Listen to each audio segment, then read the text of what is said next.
Hi, I'm Tracy Rout from the Threatened Species Recovery Hub, and in this video, I'm going to run you through how to apply the PACES Decision Support Tool. So PACES stands for Planning and Assessment for Conservation through Ex-situ Management. So PACES is set up as a tool to be able to predict and compare the outcomes of 3 management plans. And these are loosely defined as first, an in-situ status quo plan, by which we mean the actions that are currently being undertaken or proposed to be taken from now into the future in situ. An ex-situ management plan, so it could be a current or a proposed future ex-situ management plan. And by default, this also includes some status quo in-situ actions. And also an in-situ plus plan. So this is a hypothetical alternative where we look at allocating more resources to our in-situ management. It allows us to assess the trade-off between in-situ and ex-situ management for the species. We also want to, as a basis for comparison, predict the outcomes of a do-nothing scenario. So basically, what do we think would happen to this species if we were doing no management at all? And that'll allow us to assess the benefits of all these different management alternatives. So the outputs that you're going to get under the tool are going to look something like this. So this graph shows you, for a hypothetical example, we've got our do nothing alternative here, our in situ status quo, our in situ plus, which is giving more resources to in situ, and our ex situ alternative. And these are the different predicted outcomes. Now in this graph, these are measured in terms of relative population size. So the percentage change for our species population in the wild from where it is now compared to where it would be in the future. And you get to set that time horizon in the future. So whether you want to say what's going to be the change for this species in the wild in 10 years time, if we do these different things, or 20 years time, or 30 years, or even 100 years time. So you get to define that. Now, this is shown in terms of relative population size in the future. That's one workbook. There's also another workbook that gives you the payoff in terms of probability of persistence in the wild in the future. So I'll talk a bit more about that choice later on. But broadly, this is the sort of predictive output that you're going to get from the decision tool. So how do we get there though?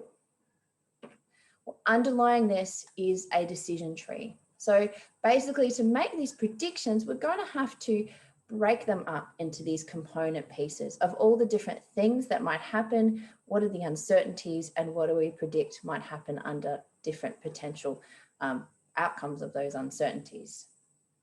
So this decision tree here is showing you the in situ status quo up the top, in situ plus down the bottom, and here is the ex situ. So you can see the ex situ has a lot more branches in its tree. That basically means that we're trying to incorporate lots more sources or events that cause uncertainty.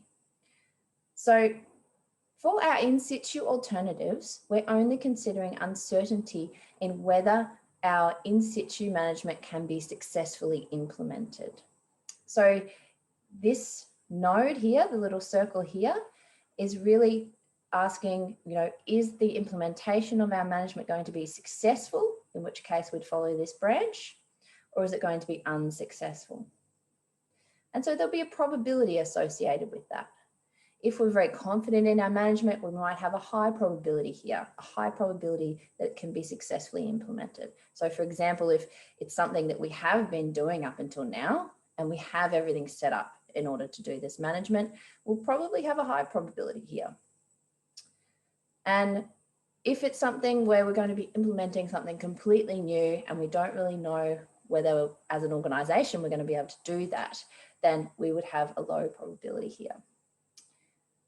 So, of course, at the end of each of these branches, there's going to be a different outcome for our species in the wild. So if our management is implemented successfully, we'll get one outcome for our species. And if it's implemented unsuccessfully, we would get a different outcome for our species. So these triangles at the end of the branches represent the outcomes for our species, or those conservation payoffs.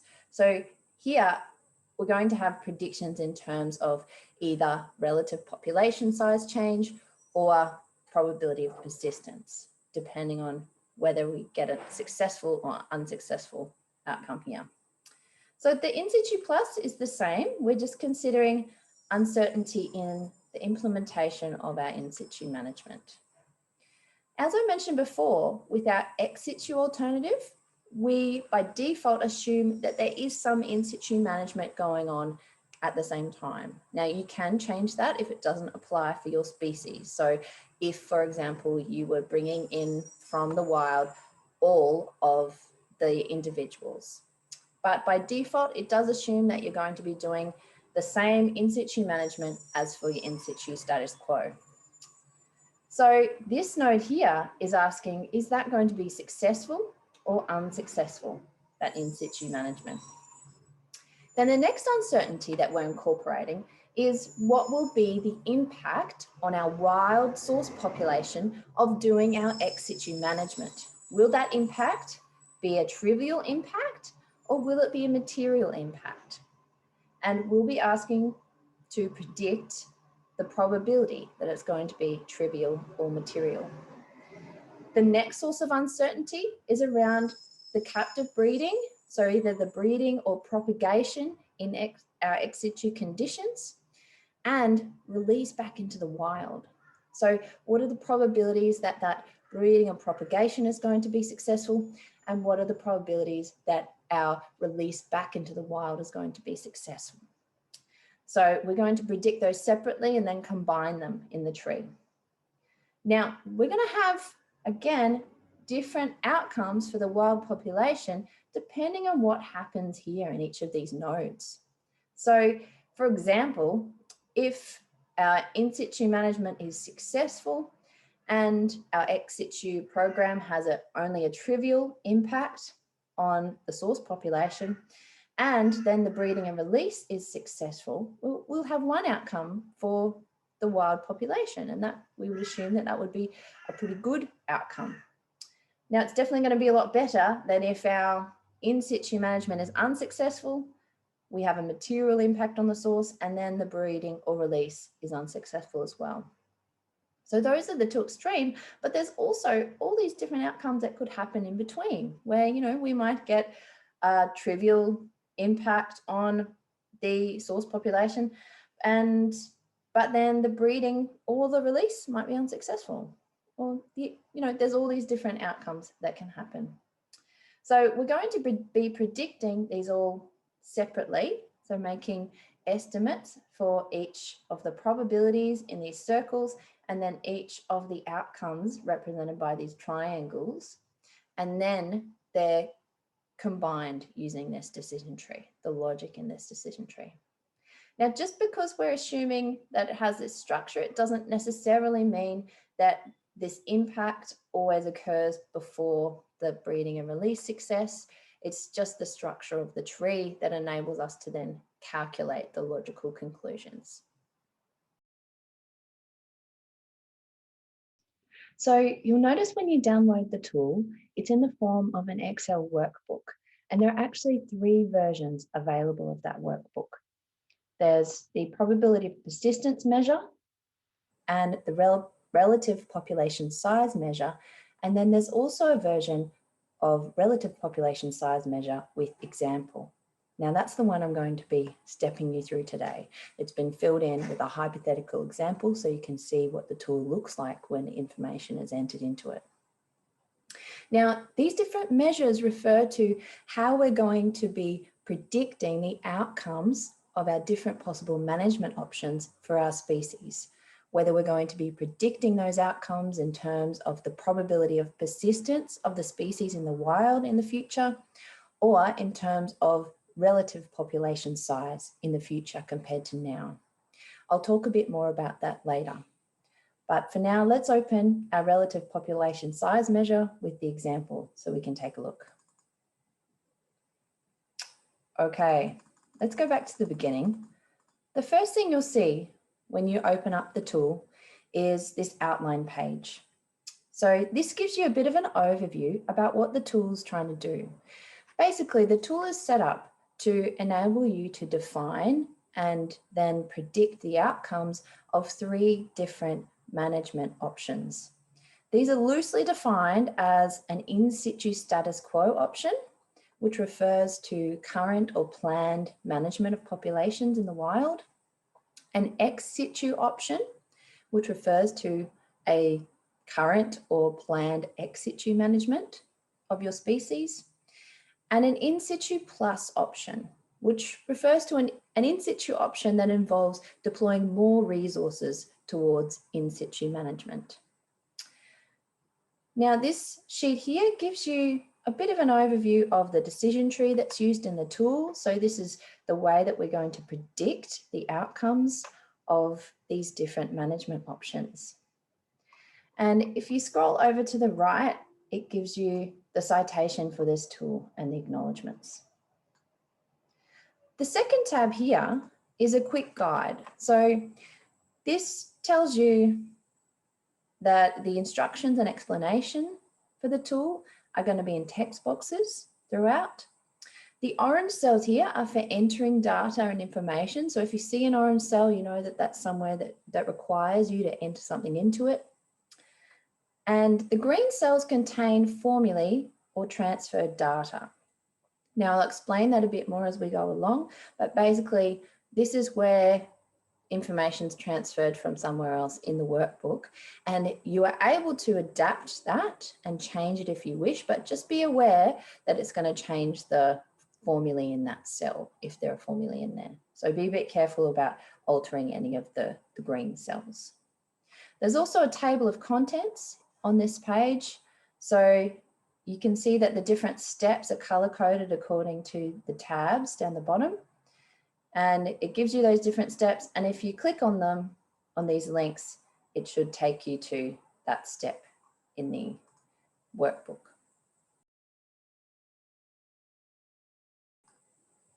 So the first thing that you need to do is to fill out some initial information. Here we've got the date of the assessment, so the date at which you're using the tool, and then the scientific name and common name of your species. There's also room down further to list all the participants who are involved in filling out the tool. So as spoken about in the introductory video, this tool can be used by a single decision maker or perhaps a team of decision makers together, working through the information and filling in information in the workbook. Or you can hold a real life or online workshop with a group of experts and stakeholders, bringing them together to fill in the information in the tool. So here we can list all the different participants and then the organisation that they come from. And these organisation lists here will be important later on in the tool as well, when we're talking about the costs of different management actions and who's going to be paying for them. Now we've got a part about the payoffs. So the payoffs are the predicted outcomes of the different management alternatives. So as I mentioned before, this workbook measures those conservation payoffs in terms of relative population size. So you'll notice it's in the title of the workbook and it's listed here. There is another workbook where you can measure those conservation payoffs in terms of probability of persistence in the wild at the end of the time horizon of assessment. So the first thing you need to do here is really consider whether you're using the right workbook. So is this measurement of how we're going to predict the outcomes of management, is that going to be suitable for your species? And then the second thing you need to do is consider how far into the future do you want to be making those predictions? So for a species with really long life cycles, or perhaps a species where you expect that you're going to have to run an ex-situ program for a really long time, you might want to look a bit further into the future. For a species with short life cycles, or for which the program is shorter, you might want to look only 10, 20, 30 years into the future. So that really just depends on your species and on your management. Some other things you might want to consider when thinking about whether this is an appropriate measure of the conservation payoff for your species is how you're going to make the predictions in the tool. So as I mentioned, we're going to be trying to predict what the potential outcomes of our management interventions are. So that includes in situ and ex situ management. Now, if you think you're going to be using expert elicitation to make those predictions, we would recommend that you stick with the relative population size measure because it's a bit easier for experts to think about. If you're going to use some kind of modelling method, such as population viability analysis modelling, you might want to instead consider using the probability of persistence measure because the outputs of your models might be in those units. Now, the time horizon might also affect what you would use.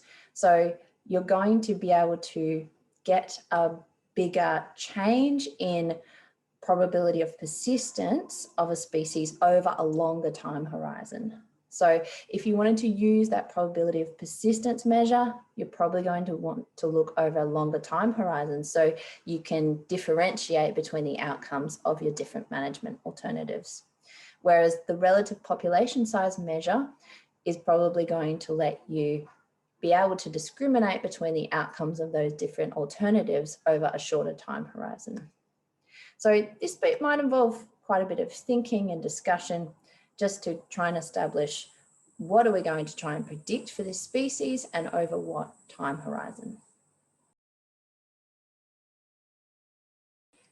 So the first alternative management plan that we're going to specify and define is the in situ status quo management. So as we said before, we usually consider this management plan as what is currently in place in situ. But how you define it is going to be up to you and up to what makes a useful comparison for you with your decision making. You can define in situ as well, however you want, but just remember that the alternatives that are listed as in situ alternatives in the tool don't incorporate any uncertainties due to breeding or release of individuals. So what we've got here is a table where we can list which actions comprise this status quo in situ alternative. So you can see I've got some examples here. Now, it is important to be quite specific with these actions because this is going to be a record of how you're defining this management plan. And in particular, if you're using experts to then make predictions about what they think the benefits of this management plan will be, you want all your experts to have it really clear in their heads exactly what you mean. So it is good to be quite specific here in listing the actions. What helps as well is listing the costs here.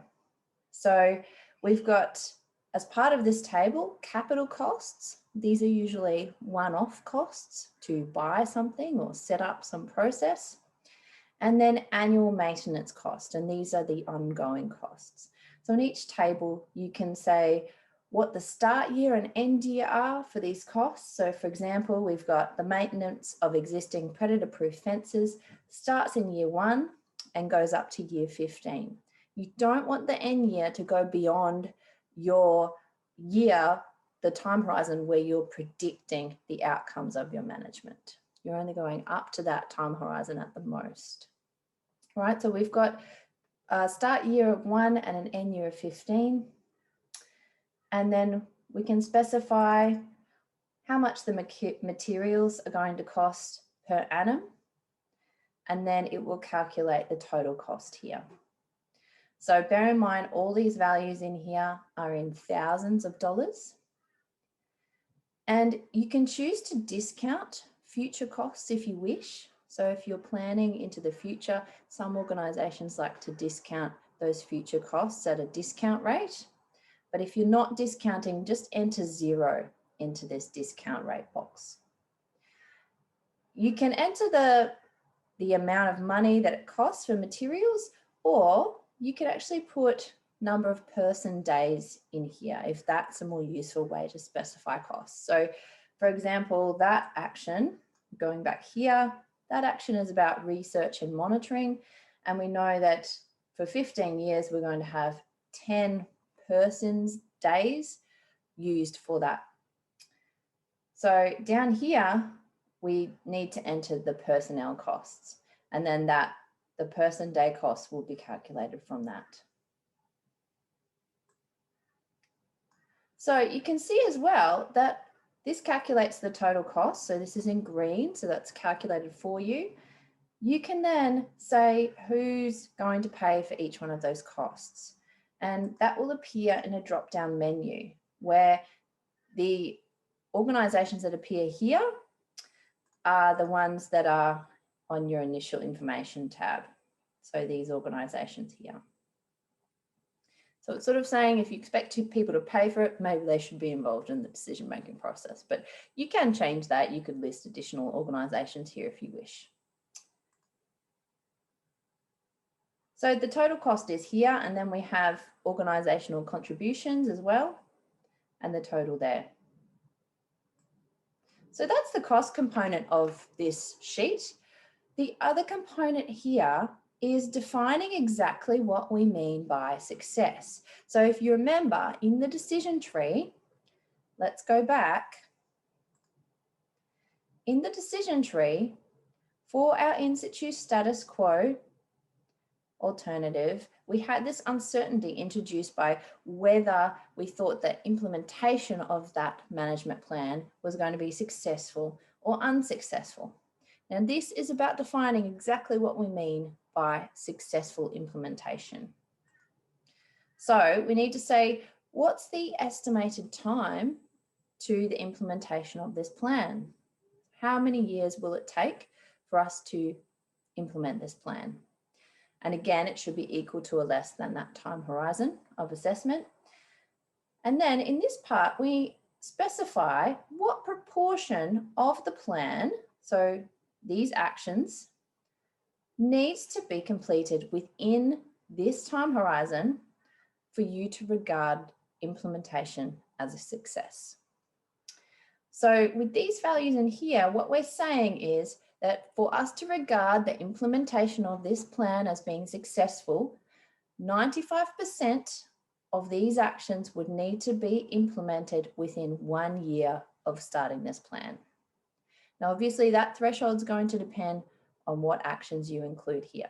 So again, you might want to set it lower, set it quite high like this, if these are all actions that you are already in place. Whereas if you are beginning a completely new action, you might want to set it a bit lower. This, how we define success, we really just don't want the threshold to be so high that the probability of success is 0. We don't want it to be so low that the probability of success is 1 as well. So the next alternative that we're going to define is our ex-situ management plan. So first we need to define what we mean by success in some of those probabilities. So the probability of success in these different uncertainties, what does that mean? The first one is sourcing from the wild. So we need to say first, how many founders are required from the wild to give the ex-situ program some chance of success? Now this means founders within our program. So how many individuals will we need within our program to give it some chance of success? The next part is saying, given that we need this many individuals in our program, how many will we need to take from the wild? And this is expressed as a multiple of the above. So if we need to take twice as many individuals in order to get that number in our ex-situ program, this would be a 2 here. If we need to take 10% more, this would be 1.1 here. So this is to take into account any mortality we might get in capturing our individuals from the wild, or even things like requiring a particular sex ratio in our founder population in the ex-situ program. There's some room here to add some notes. about where those founders will come from, just so that information is all together. The next part is our ex-situ program. So propagation or breeding within that ex-situ program. So we need to define here what we mean by successful breeding. So first we need to say, at what year of the program do we think successful breeding needs to be achieved? Now here we've specified year 2. So if successful breeding means breeding straight away, say for a species that breeds really frequently, then you could put year 1.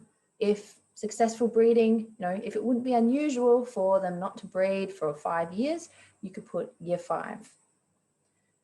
The next part is, what do you think is an appropriate threshold for describing offspring survivorship in the first year of successful breeding? So this is probably more to do with your species biology.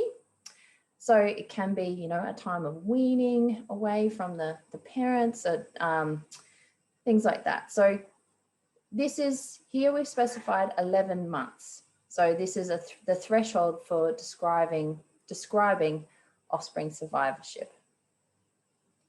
And then the third step in defining what we mean by successful breeding is then putting those together and saying, okay, at year 2 of the program, that comes from here, what percentage of offspring would need to survive to 11 months, which comes from here, to give the program some chance of success. And this is where we put in our percentage. And that's how we're going to then be defining successful breeding versus unsuccessful breeding.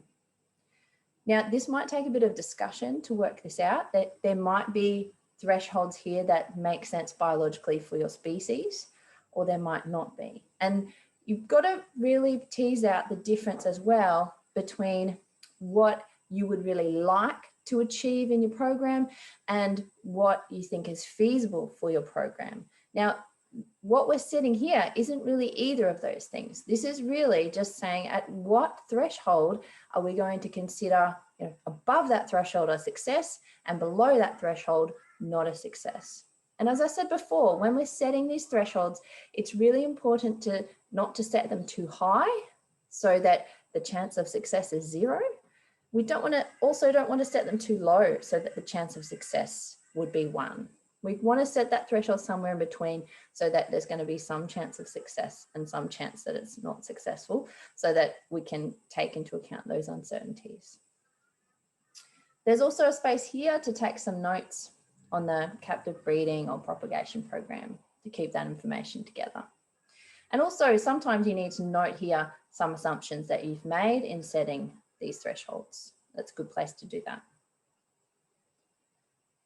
The third success probability threshold we want to set is for release back into the wild.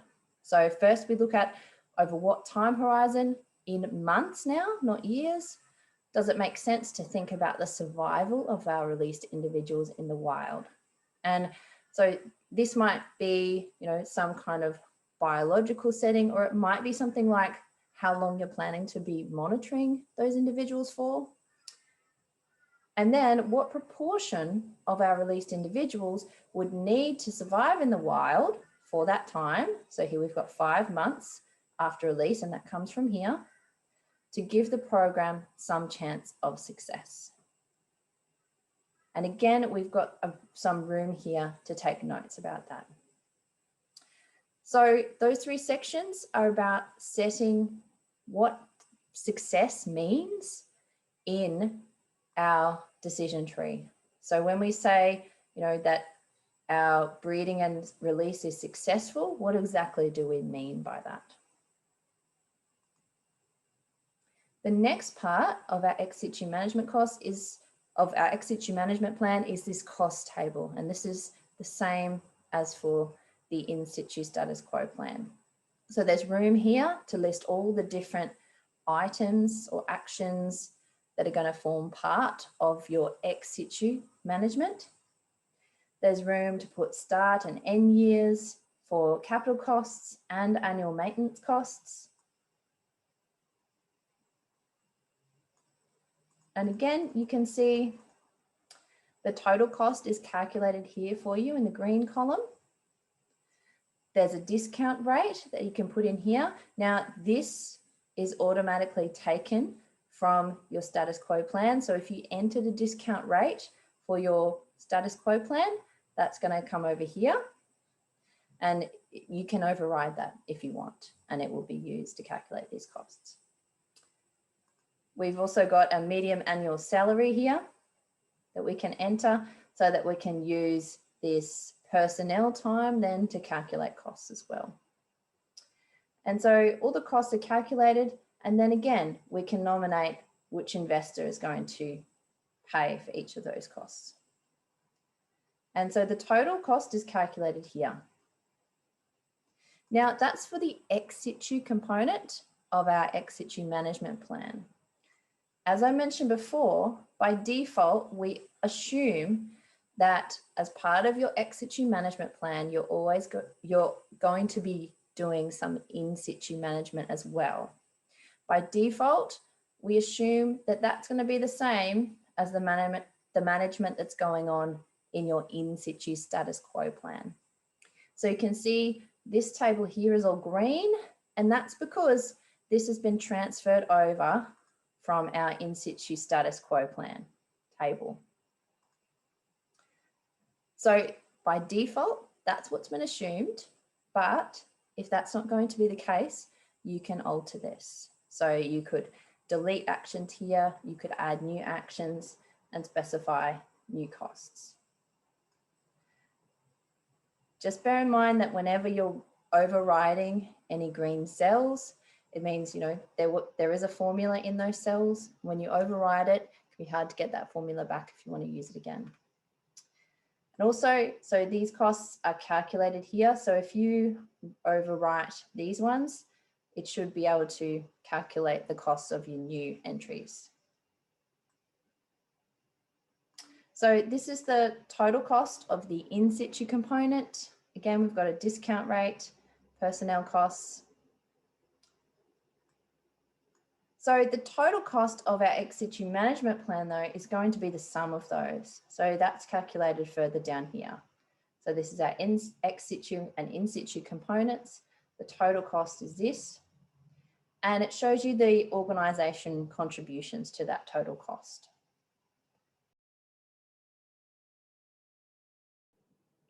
So what we've done so far in the tool is that we've defined each of our management alternatives.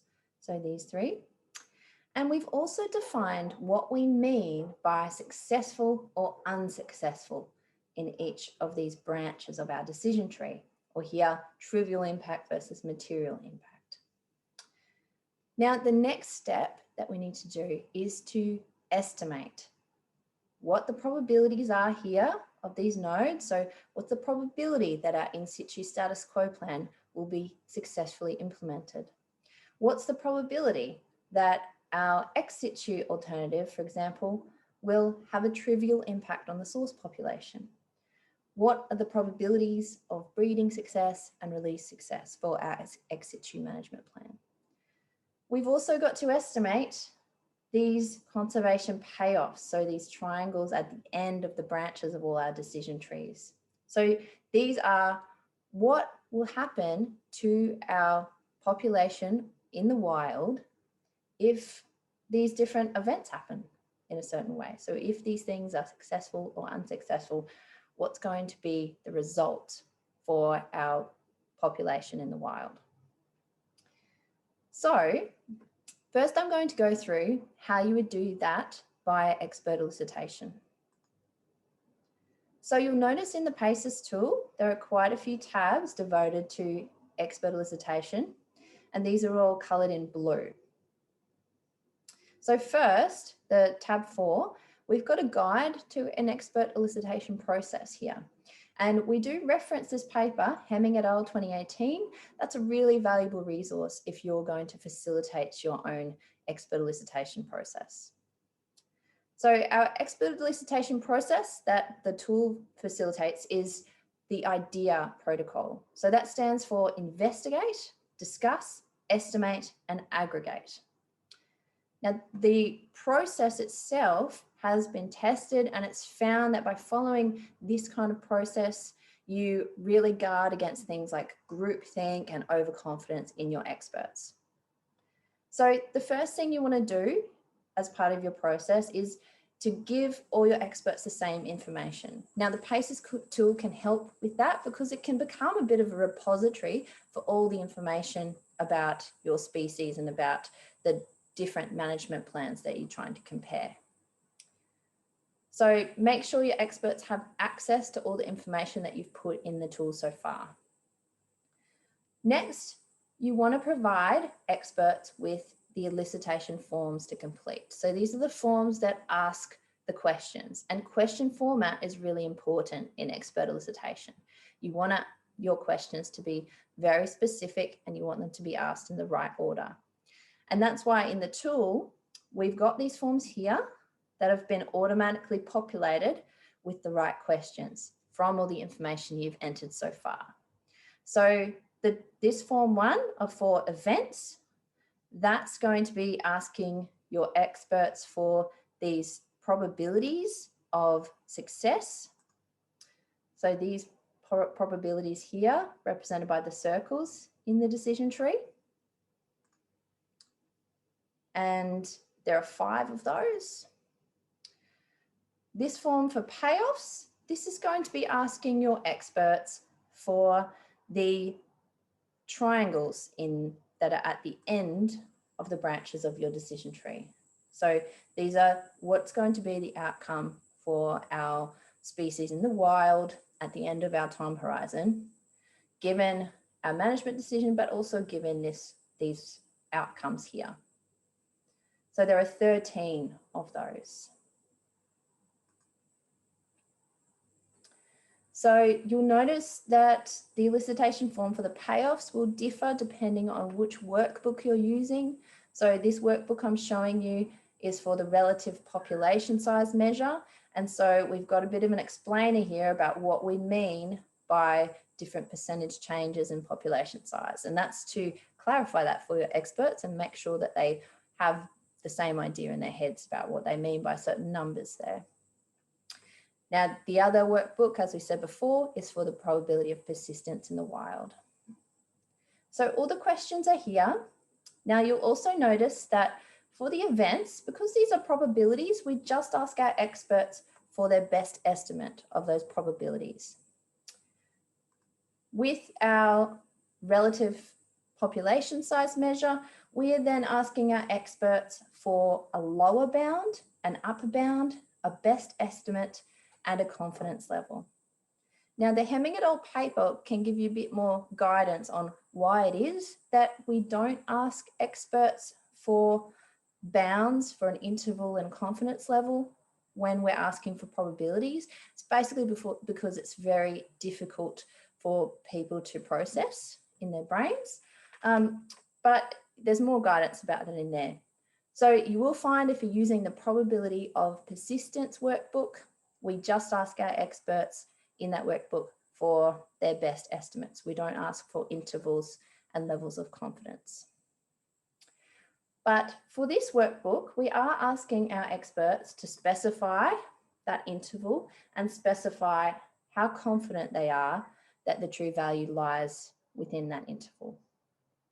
So basically, this is the lower plausible value for the thing you're asking for, the upper plausible value, the best estimate, and then how confident the experts are that the true value lies within the interval they've specified between the lower bound and the upper bound.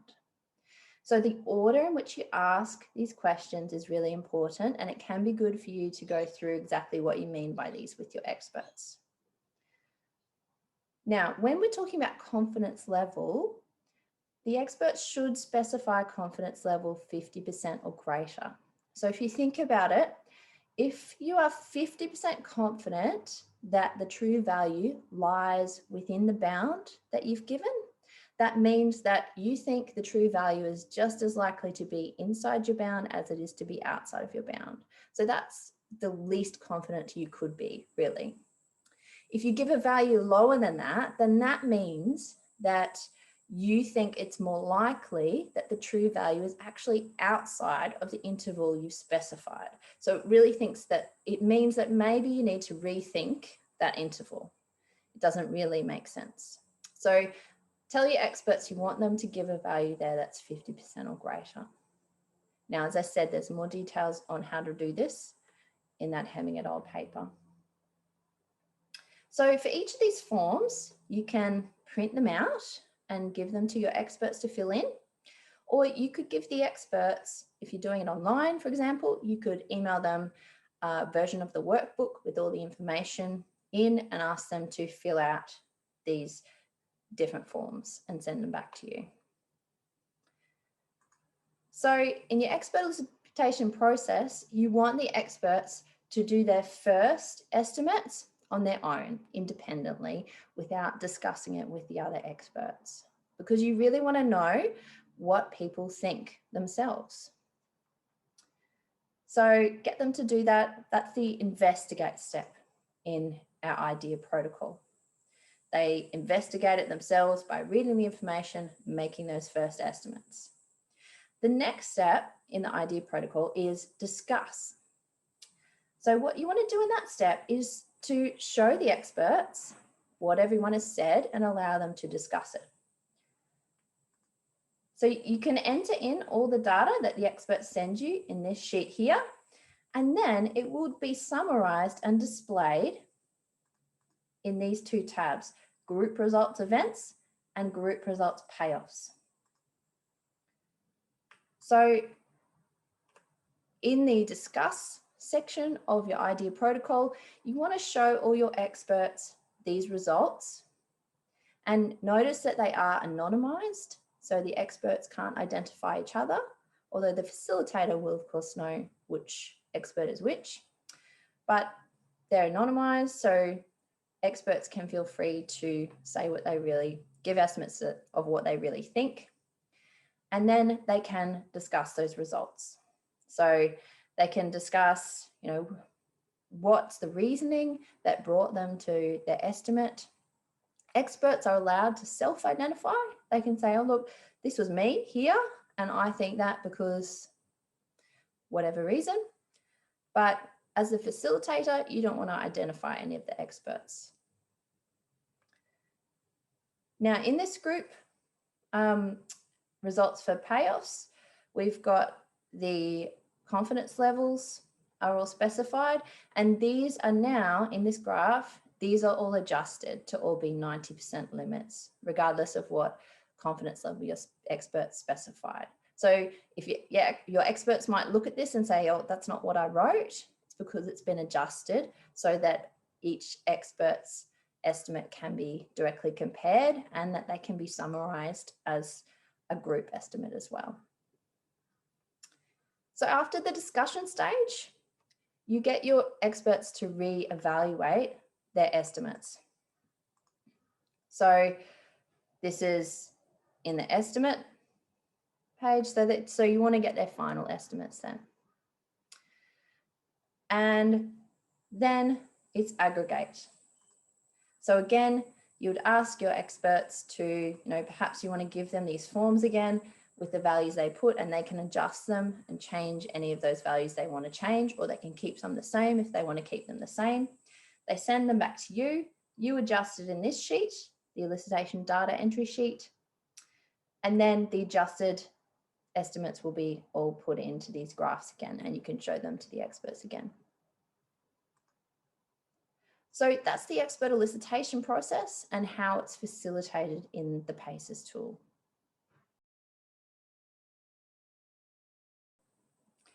So this decision tree outputs tab, this is the purple tab, tab 5. This is where we're going to collate or summarize all of our estimates and get those final predictions of what will happen if we choose these different management actions. So you can see here, we've got summarized all these different, the management actions and the different probabilities, and then the different payoffs. Now, if you've used expert elicitation to make these estimates, this will all be transferred automatically over from the expert elicitation data entry page. So this tab 4.3. And what it's going to show you here is the average across all of your experts. So remember, for our events, those probabilities of success, where we just have a single best estimate from our experts, and that's showing you the average across all the experts. For our conservation payoffs, so these are the predicted outcomes at the end of the branches of the decision tree, we've got our best estimates across all the experts, and then a lower and upper interval, so a 90% credible interval averaged across all of our experts. So the best estimates are now shown on the left because that's what we use the most in our calculations of the decision tree. So we've also got a decision tree here in this tab, and it's the decision tree showing you what these estimates are. So these are brought over the mean estimates, and these are the mean estimates for those outcomes. Now that's given that you were using expert elicitation. So if you weren't using expert elicitation for some or all of these values, you would then enter these directly into here. So overwrite that green cell and enter in your information. So if, for example, you might have some information about the probability of a successful breeding program, you could enter that data straight into this sheet here. You might have previous data on the success of release into the wild, and you could enter that directly in here. Or you might have some modeling on what will happen to that wild population under these different scenarios, and you can enter that directly in here. And then that will update in this decision tree. And then also in our graph of our predictions. So that's further here on the right. This is a summary graph showing us what we think will happen to our wild population under each of these management alternatives, and our do nothing alternative as well. And so the bars are showing you the mean, so that's taken from these best estimates, and the line is showing you a measure of uncertainty. So that's taken from the 90% credible interval of our expert elicitations if you're using that. Or if you are using another measurement, just make sure you update that information here so you know exactly what that measure of uncertainty is indicating. So you can see here, we've got a graph for this species showing us what the relative population size is in terms of percentage change from now into 15 years into the future. What we predict will happen if we did no management for this species, in which case we would predict a 50% decline as our best estimate, but with some uncertainty. It could be as large as about a 75% decline, or it could be as small as 15% decline. If we do our in situ status quo for this species, we would be expecting a best estimate of about a 20% increase from the current population 15 years into the future. But our level of uncertainty actually goes up to 50% and down to almost a decrease of about 40%. Our in situ plus would be expecting about an increase of about 40%, but with a really large measure of uncertainty. So that increase could be as high as about 120%, or it could be as low as 40% decrease. And similarly for our ex situ management, for the mean, given the mean result, it's giving us the biggest percentage increase in our species, but it's got, again, quite a large measure of uncertainty here. And it could give us a decrease as big as about 60%, or an increase as high as about 110%. So this information can be used by our decision maker to just compare across these different management plans and look at, well, what do we think is the best action to take? And remember, we've also calculated the costs for these in our spreadsheet. So although they're not incorporated in this graph, we could consider, what do we think? We could consider informally, what do we think is the best action to take given the cost of these different plans as well? And which one do we think might be the one we want to go with? Now, that's your decision maker is going to make a different decision on that depending on what their attitude to risk is as well. So if a decision maker is really risk averse, they would be trying to avoid the worst case outcomes.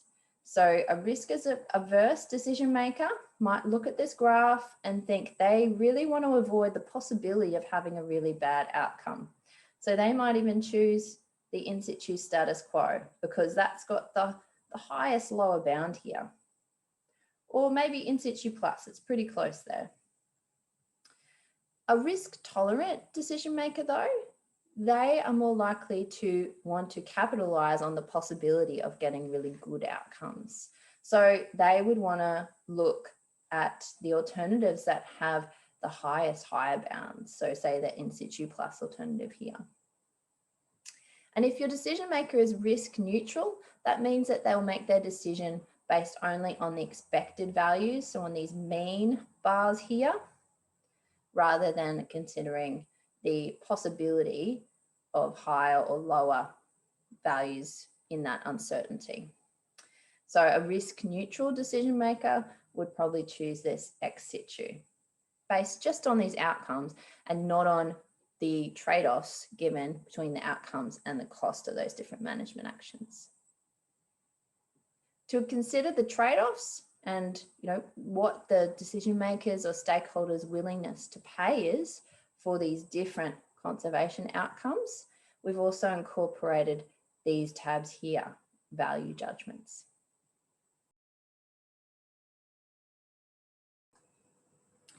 So our decision tree outputs tab gives us a summary of what we think will happen to our wild population under the different management plans. And you may choose to stop there in your decision-making process. That graph might give you all the information you need to make a good decision, and that's fair enough. But what the graph isn't telling you is whether each of these predicted outcomes are worth the amount of money that the management plans cost. Now, the reason for that is because each person is going to have a different opinion on whether that is the case or not. And so in the PACES tool, we've included a tab on value judgments to allow you to defensively elicit from your decision maker or participants what their willingness to pay is for these conservation outcomes. Now, there are 2 steps to this elicitation method. The first step is comparing the relative value of conservation outcomes only. And then the second step is weighting those conservation outcomes against the cost and eliciting for that participant what their willingness to pay is for those conservation outcomes. Now, the method that we've used is based on the swing weighting method, which is a method that is widely used in structured decision making to elicit preferences from decision makers or stakeholders. So you can see here that it's filled in a template for each participant that's listed on the initial information tab. And remember that the green cells are ones where information has been transferred over, and the orange cells are ones that we need to fill in to complete the process. So in the first step of our swing weighting, we're going to ask the participant to assess the relative value of conservation outcomes. So remember, the way that we're measuring the conservation outcome for the species in this spreadsheet is relative change in population size in the wild in our time horizon that we've nominated. And these values here have been taken over from this is the worst value, worst plausible value. So it's the lowest lower bound in this whole graph, right? Which is minus 74%. And this value here, the best, is the highest high bound. So it would be this value here. So 119% increase. So according to the predictions that we've made, we've got a lowest plausible outcome down here and the highest plausible outcome for conservation of our species. Now, the other thing that we need to consider when we're thinking about ex situ management is the fact that if we do have a population of individuals ex situ that is successfully breeding or propagating, that can sometimes be viewed as a bit of an insurance population. So that if we have a natural disaster or something happens to our population in the wild, we still have this insurance population going on ex situ. And different people have different opinions about the value of having that insurance population. So if you work with your participants to define exactly what you mean for your species in terms of an insurance population, but we've included whether or not there's an insurance population as part of the conservation outcomes for the species. So assuming that if you choose your ex situ management action, and then there's going to be an insurance population if it all happens successfully, right? So looking at this, we can see that the best plausible outcome for conservation for this species is 119% increase in population size and having an insurance population of the species ex situ. Whereas the worst conservation outcome for the species is if we had that worst plausible population decrease and we didn't have an insurance population ex situ. Now, there are going to be these two intermediate outcomes as well. So one of them is where we get the population increase in the wild, but we don't have an insurance population. And this one is where we have a population decrease in the wild, but we do have an insurance population. Now, the first thing that we want to elicit from our participant is how they feel about each of these possible conservation outcomes. So we know that the best conservation outcome is this one here. And so that's filled in already with a value of 100. That's the highest. So that's like a measure of preference, saying 100 is the best. We know that the worst outcome is this one at the top here. And so that's pre-filled with a value of 0. 0 is the worst. Then we ask our participant to fill in how they feel about each of these intermediate outcomes. And so this person, Amanda, has said that of these two intermediate outcomes, she prefers the one that has a decrease in population in the wild and an insurance population. And she gives that a value of 10. So she prefers that over this intermediate outcome where there's an increase in population in the wild, but no insurance population. In fact, she prefers it twice as much. She's given it a value of 10 over a value of 5. But compared to this best outcome, those two scenarios are valued very little. So you can think of it as that she values this intermediate scenario 5% as much as she values the best scenario. And this intermediate B scenario, 10% as much as she values the best scenario. So we want her to fill those out, giving us values that reflect how much she prefers or values each of those scenarios. So what you can get from Amanda's results here is that she thinks that having an insurance population is better than just having an increase in the wild, but that she has a huge preference for having both those things. Now, I'll just skim down to show you another possible result for that. So participant 2, who we've got Kathy. Now, she's given quite a different answer here. So of these two intermediate scenarios, Kathy actually prefers intermediate A. So she would prefer to get an increase in population size in the wild with no insurance population over a decrease in the wild with an insurance population.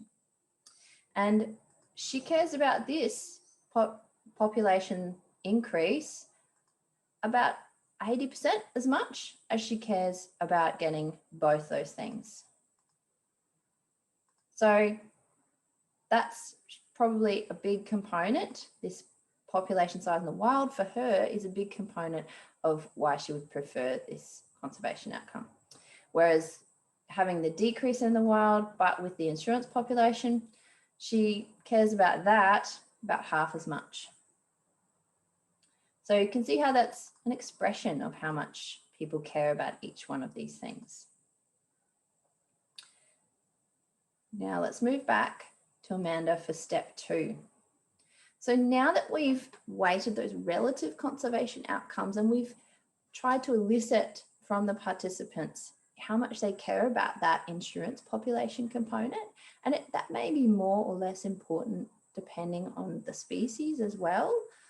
So depending on whether that is a realistic or viable prospect of having an insurance population that is valuable for conservation, ex situ. So once we've done that, we want to now look at weighting these conservation outcomes with the cost of each of these management plans. So this is essentially saying, is this worth the money to get this conservation outcome? Now we know people aren't going to answer this from their own perspective because they're not paying for it, but their organisation that they work for is paying for it. So for each one, if you nominate which organisation this person comes from, the cost here in this table, it will then be based on the cost that's paid by that organisation. So when they are saying, is this worth the money, they're able to say from their organisation's perspective, is it worth us investing this amount? That would be the amount given by that organisation. So this is where our swing weighting process really comes in. So let's have a look here. We've got in these top 2 rows our conservation outcomes, and we're going to consider them together now. They're grouped together. And then we've got our cost outcome.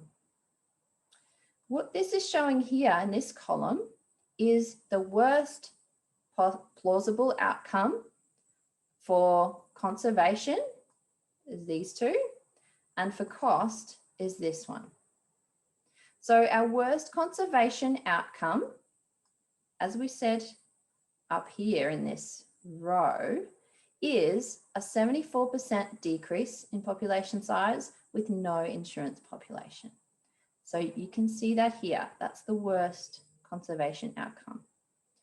The worst outcome for cost is going to be costing the plan that costs the most. So in this case, this is, remember, costs are in thousands of dollars. So this is $9,954,000. So altogether, the worst plausible outcome is that we spend $9,954,000 on management and we end up with a 74% decrease in population size in the wild and no insurance population. Now, similarly, we've listed here the best plausible outcomes across all the different management alternatives. So the best conservation outcome, remember, was a 119% increase with an insurance population. And the best cost outcome is spending no money. So what swing weighting asks us is, imagine that we've had, so this is compiling those worst outcomes across the different management alternatives, but imagine that all those worst outcomes happen at once. So we have this 74% decrease, no insurance population, and we've spent over $9 million to get that. So imagine that that's happened.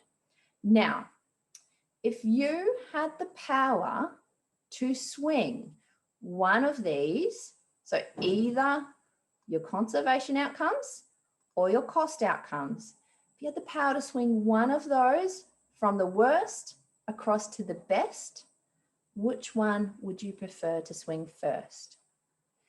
And so this person, Amanda, is saying, well, if I had the power to swing either these cost outcomes from here to here, or these conservation outcomes from here to here, or these cost outcomes from here to here, I would prefer to swing the conservation outcomes. So she puts a rank of 1 there, indicating that that's her first preference. And then this automatically gets a rank of 2 because it's going to be the second preference. We only have 2 options, the conservation outcomes or the cost outcomes. Now, our first ranked option, we give a value of 100. Again, that shows that we most prefer that option, give it a value of 100. And then we want to ask our participant, well, considering that this option gets 100, how much do you prefer this option? So here, she's saying that she would prefer to swing the cost. She prefers that about 65% as much as swinging this conservation outcome. So then these weights are automatically calculated from the values that are given here. So just to show you again, another example. This person here, so this is Kathy. She has also ranked the conservation outcomes as her #1 preference for swinging it from the worst to the best. She'd rather swing that than the cost. So that gets a rank of 1 and a value of 100. The cost then gets a rank of 2, and she's saying she's given that a value of 25. So she values being able to swing that cost back less than Amanda did. Amanda gave that a value of 65. So she preferred that 65% as much, whereas Kathy prefers this option of swinging the cost to 0, 25% as much. So that's our swing weighting process. Those are the things that you need to elicit from the participants, these things highlighted in orange. And then these are the results we get out of it. So these graphs are showing for this participant their measure of the utility of each of these management options. So utility is a unitless measure of how much a person prefers each of these alternatives. And it's colored in by where those preferences come from. So where that value comes from for this person. So you can see that for Amanda, she has the highest preference for the ex-situ management option. And that preference there is coming from this status of the species, so that those conservation outcomes, with a part of it coming from the cost. She has the lowest preference for this in-situ plus. She gets a little bit of that preference from the status of the species, so it's giving, a good increase in the status, but there's no preference at all from cost. And that's probably because that management option is the most expensive for her organisation. So this graph here on the left is calculated given the point estimates for each of these management alternatives. So it's calculated from these bar levels in our graph here. But then we've also got the worst case calculated from the lower bounds of each of the lines. And scooting along a bit further, we've got the best case. So this would be Amanda's preference given the best case. based on the higher bounds of each of those lines. And you can see that preferences might change depending on whether you're focusing on the point estimates, which we consider our best estimates, the worst case, so maybe a risk-averse decision maker would focus more on the worst case, or the best case. Now, what does this mean in terms of trying to work out, what an overall decision maker might do, considering all the different participants and all of their thoughts on this? Well, like if you were the decision maker and you just want to elicit from yourself what your preferences are, you can use these graphs here to examine that and get some clarity on that. If you're a decision maker and you want to use this process to canvass the thoughts of all your stakeholders or experts, and people can be a stakeholder and an expert at the same time. They can be one or the other.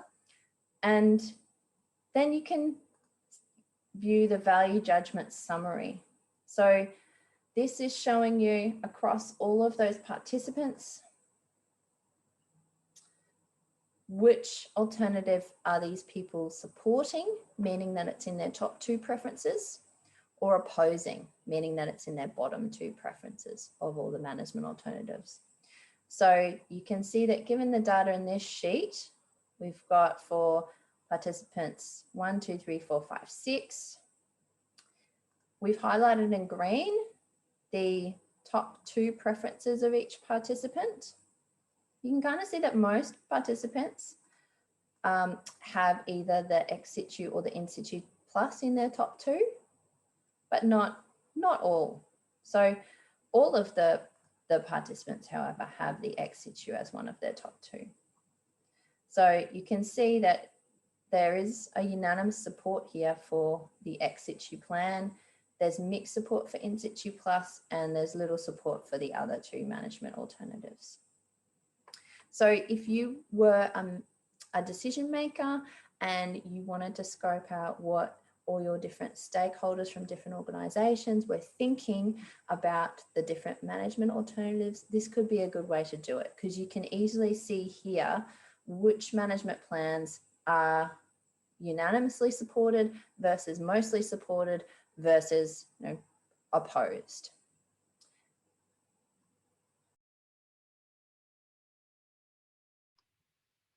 The last part of the PACES tool that I want to show you is this supplementary tab here, which contains the IUCN guidelines on the use of ex-situ management for species conservation. So if you're considering a decision of whether to begin an ex-situ program for a species that has never been managed ex-situ before, you might have a lot of questions around that need to be answered before you can get to the stage of filling in what your ex-situ plan actually is and all the actions and costings that would be involved in that. So to help you plan and consider that, we've replicated here all the questions from those IUCN guidelines. And they've got highlighted in orange the cells that you can where you can fill in information. So we've got here a drop-down menu of different roles that an ex-situ program can have, and space to put notes about that. There's these different headings like the characteristics of the ex-situ population, and then room to answer these questions here on the right. So this is really just to help plan and think about all these different considerations, the resources and expertise, the feasibility and risks. And you can fill in as much or as little as applies to your species or is useful for you. But if you fill this information in the worksheet, then it means that then becomes this central repository for all the information that's relevant for this decision for your species. And then it's a really good thing that you can then you can email it out to all your experts, for example, if you're going to conduct an expert elicitation. That's it for this how-to video. I hope you found this video useful, and I really hope that you find the PACES tool a useful way to improve the transparency and the defensibility of your decisions. Now, I'd love to hear any questions or comments you have on this, on my email address here, and I'd really love to hear about any applications of the tool. Thanks for your time.